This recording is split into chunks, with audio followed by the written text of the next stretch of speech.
Living in a rundown motel. Hey, I like to start off by saying I absolutely love this subreddit. This is my first post ever, so sorry if it's very long. I was really inspired to share my story here after seeing so many similar ones.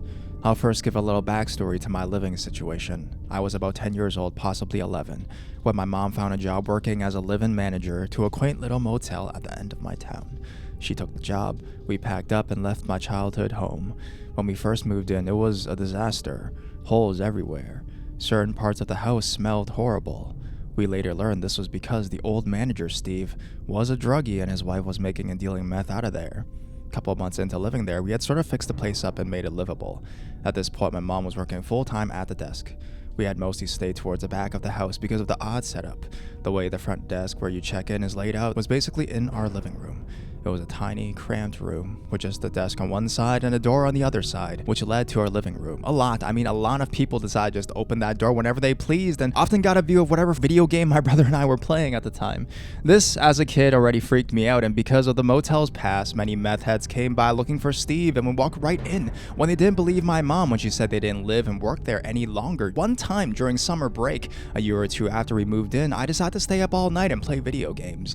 I made a little nest in the living room and made myself comfy. It was around 1 in the morning after hours of Skyrim when I started to hear weird noises. Usually if my mom knew a regular would be late, she would leave a key in an envelope for them, which looking back doesn't seem smart at all. I heard talking. It sounded like two men speaking a different language. I figured that's what they were doing and would leave in a second, but they never did. The talking continued for 10 minutes before I started to hear them pull on the door. First, it was gentle, as if they were testing it. As I continued to seem more frantic, and I could hear them grunting. Soon it was full on banging on the door. I was confident my parents would hear it, but their room was all the way in the back of the house, which is about 3 hallways down, so after a minute I figured I was screwed and probably going to die. The banging stopped, and after a few seconds, I started to hear tapping at the window behind the desk in the house. I saw clearly a head from behind the curtain. The windows were high up, and he looked to be stretching up to get it. He started to yank on the window, trying to break it open. While he was doing this, I saw movement at the screen door in the kitchen. At this point, I was absolutely shitting myself. I was petrified. I'm guessing the guy who was at the desk door had now circled around to the screen door while his buddy was prying at the window. He jiggled the doorknob back and forth, after a second resuming what he was doing earlier, and now banging on that door full force. For some reason, though, I feared, I decided to try and be a ninja. To sneak up, crawled into the little office part connected to the desk. There was a key drop-off where people could shove their keys into it when they checked out. That was basically just a hole in the wall. I popped up, all the while they were still banging on the door, and grabbed a pencil to lift up the flap. I don't know what I expected to see. They were clearly at the side of the house, but I had just had a horrible feeling, like I was being surrounded. Turns out I was right. When I lifted it, I saw 2 more men standing at the door, hands in their pockets. I immediately closed it and almost cried. During this, I failed to notice the hallway light turn on and my parents emerge, looking very, very distraught. As soon as my dad turned on the kitchen light and shouted, "What the fuck?" all the noises stopped and the guys took off running. I could hear one of them shout something and then nothing, just complete silence. After I told my parents what happened the best I could through hysterics, they called the police.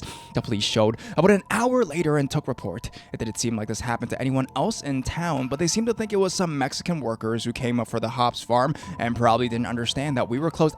I don't know. It seemed like they were just kind of race blaming, but I never got an explanation of that night. All I know was that they didn't seem friendly, and I don't know what they would have done if they got inside. So, to those 4 mystery men outside my house, let's not meet. I have another story of when a meth head tried to break into my bedroom, which was an old motel room now connected to the house, and succeeded. If you want to hear it, let me know. I apologize if this post is all rambly and stuff. Let me know what I can work on, and I'll try my best.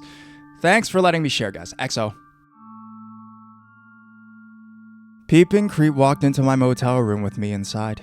I want to preface this story by stating, I've had my fair share of encounters with creepy-ass men. This situation scared the life out of me. It's the first time I genuinely felt like my life was in danger.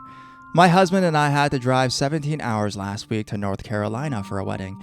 It was an exhausting week, and we basically spent the entire time rushing from one family gathering to another. We were staying in a motel for the time we were there. We had already been at this motel for a few days by the time the day of the actual wedding rolled around. The day of the wedding was hectic. We were rushing around trying to get ready to leave for the venue. My husband got ready before me, so he could do some last minute things before we had to leave. This left me alone in our motel room to get ready before he returned. It was brutally hot outside, and I decided to do my hair and makeup in just my underwear, so I wouldn't be sweating in my nice dress the whole time. This way this motel was laid out, the sink mirror were in the general open area of the room, with the toilet and shower in another room, so anyone anyone walking by our room window could see me standing at the mirror. However, I did have the curtains closed, but those curtains were a little bit sheer, so you could technically see the shadows of someone walking by on the outside. I was curling my hair in the mirror when I noticed the silhouette of a man walking by my room window.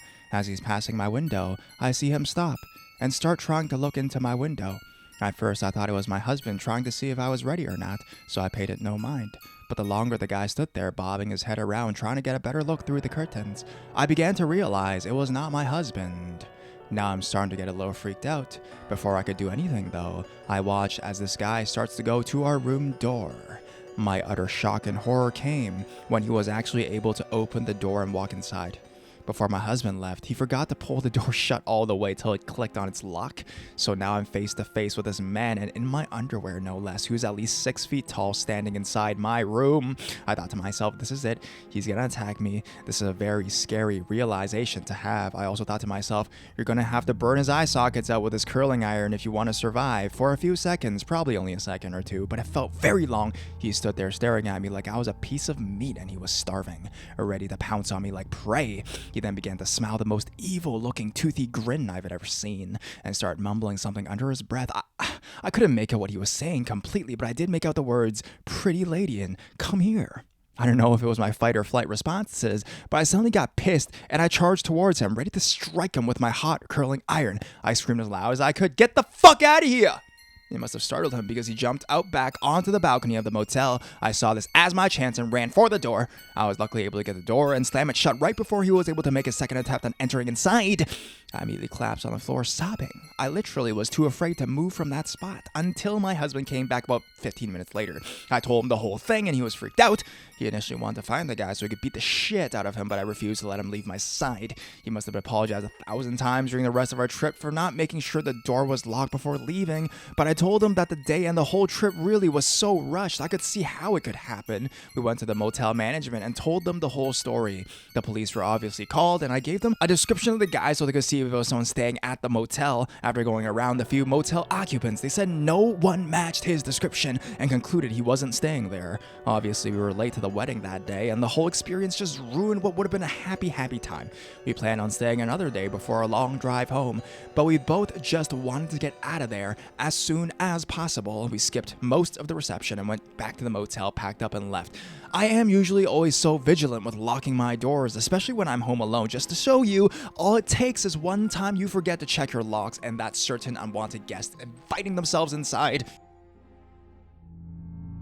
Mega Creeper in San Francisco motel. This is gonna be a lengthy one, but it was downright one of the freakiest things I've had the displeasure of experiencing. About 2 weeks ago, my boyfriend and I went on a trip around California. Our last stop was San Francisco, and although we had a place to stay the next day, the night we arrived, we were unprepared and had to stay at a Motel 6 in a super shitty part of San Fran.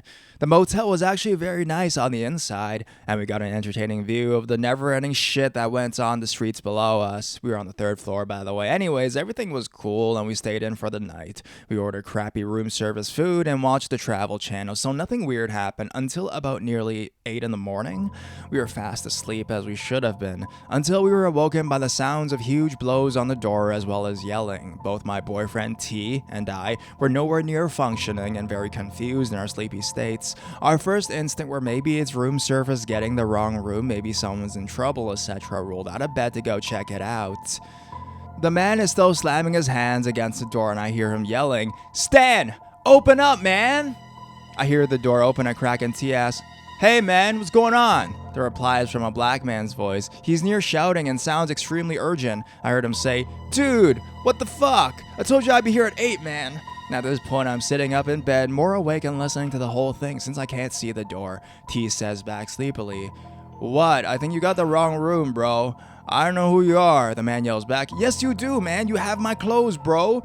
My heart was racing. I can only imagine how T felt. I heard a little bit of tussle at the door and the man's voice sound closer. I then realized that he had reached his hand through the cracked door and unlocked the deadbolt. He's in the room now. "I can't believe this, man. Let me come in and get my clothes, man." I heard T's voice, which sounded very level-headed for how scary the situation is, say, "Listen, bro, I don't know you. I don't know Stan. I can call the front desk for you. My girlfriend and I just got here. We just checked into the room last night." The man cuts him off angrily. "Man, I don't need you to call no front desk." And then he says, Yo, don't be aggressive with me, bro. There's a long pause of silence they go through. I can feel the tension in the air. T then says, I'm sorry, man, but you gotta go. It's 8 in the morning. I'm really sorry. The guy replies, listen, I ain't got no weapons on me. Just let me come in. I need to take a shower, man. At this point, my heart's racing. I'm a blonde girl, 5'4", sitting in bed naked with a sheet around me. T is 5'7", thin. No way we would be able to take someone in a fight. And there's a strange man who might be on drugs in the room with us. I realize he doesn't know I'm in the room and it's not just my boyfriend here. I decide to make my presence known. I call out shakily, T, we can leave if we have to. It's not a problem. I'm making a quick escape, planning on it, grabbing all my stuff and make a run for it. Hearing me, the man finally bounds into the room, saying cheerfully, see, she knows him. That sent chills down my spine for some reason. He makes his way around the room. After what feels like forever, he finally says, oh shit, this is the wrong room. T throws his hands up and says, okay, so leave, please. The guy stands there. I'm honestly waiting to pull the weapon he said he doesn't have. Start pushing the guy on his back towards the door. It's time for you to go, man. I'm sorry, okay? I hear them make their way towards the door, and I hear the guy say, yo, don't push the door, bro, as if he still wasn't planning on leaving. Before the door closes, I can also hear him say, don't grab my arm, man. I make the connection that T tried to grab him and push him out or something. T replies, well then go, please. He sounds distraught. Finally, the door makes the closing sound, the door locks, and I just about throw up. I hear the man stumbling around outside the hallway. After an eternity, it sounds like he's gone.